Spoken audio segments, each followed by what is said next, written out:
Shalom Bapak Ibu dan Saudara-saudari yang terkasih di dalam Tuhan Yesus Kristus. Bagaimana kabar hari ini? Semoga di dalam keadaan baik dan sehat. Mari kita mulai dalam berdoa. Allah Bapa kami yang di surga, terima kasih untuk hari ini. Kami boleh memulainya di dalam nama-Mu. Tolonglah kami Tuhan, kami membuka hati dan pikiran kami.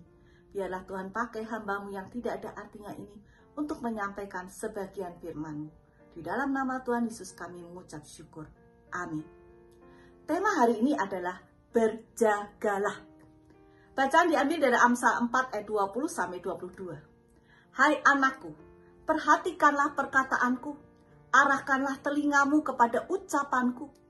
Janganlah semuanya itu menjauh dari matamu. Simpanlah itu di lubuk hatimu. Karena itulah yang menjadi kehidupan bagi mereka yang mendapatkannya dan kesembuhan bagi seluruh tubuh mereka. Ayat ini mengajak kita untuk memperhatikan apa yang kita tangkap dari telinga dan mata kita. Apakah hal itu berkenan di hadapan Tuhan?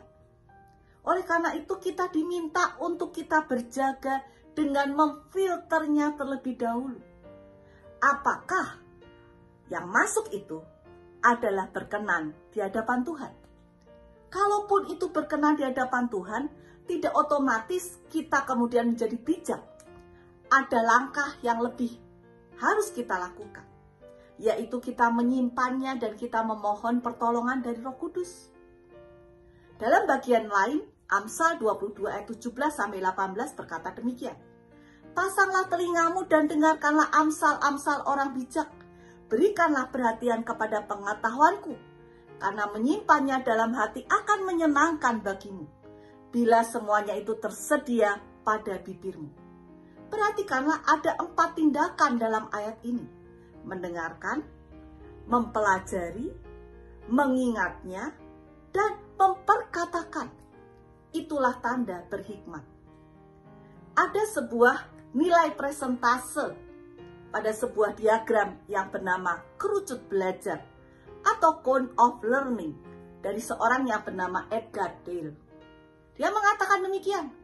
10% adalah apa yang kita baca, kita bisa pelajari. 20% dari apa yang kita dengarkan.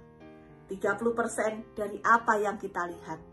50% dari apa yang kita lihat dan kita dengarkan. 70% dari apa yang kita katakan.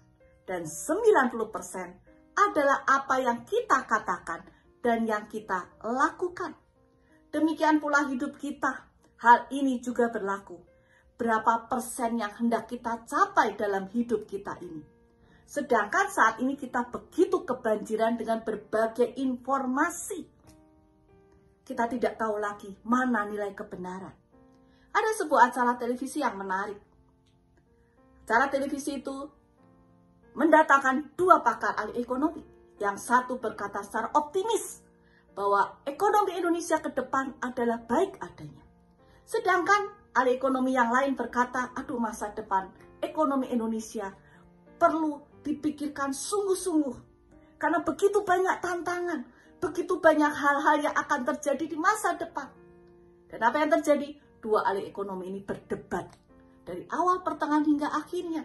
Dan apa yang terjadi juga, mereka tidak menampilkan, memberikan kesimpulan, solusi ataupun resolusi. Dan mari kita sadari, sesungguhnya tidak ada satu orang pun manusia yang mampu meramalkan masa depan secara tepat. Dan jangan sampai kita juga dipenuhi dengan kekhawatiran dalam hidup kita.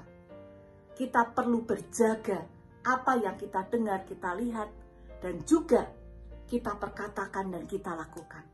Karena itu bijaksanalah di dalam memfilter berita-berita yang ada. Semakin banyaklah untuk mendengar dan melakukan firman Tuhan yang akan menghidupkan dan menyembuhkan tubuh kita.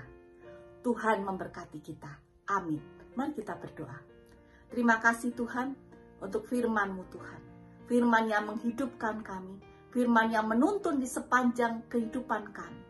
Dan biarlah rasa takut, khawatir kami mau serahkan di dalam tangan-Mu. Kami percaya masa depan kami Tuhan ikut memiliki rencana yang terbaik. Terima kasih Tuhan, kami mau menjalani hari ini dengan pertolongan di dalam nama-Mu. Terpujilah nama-Mu Tuhan. Amin.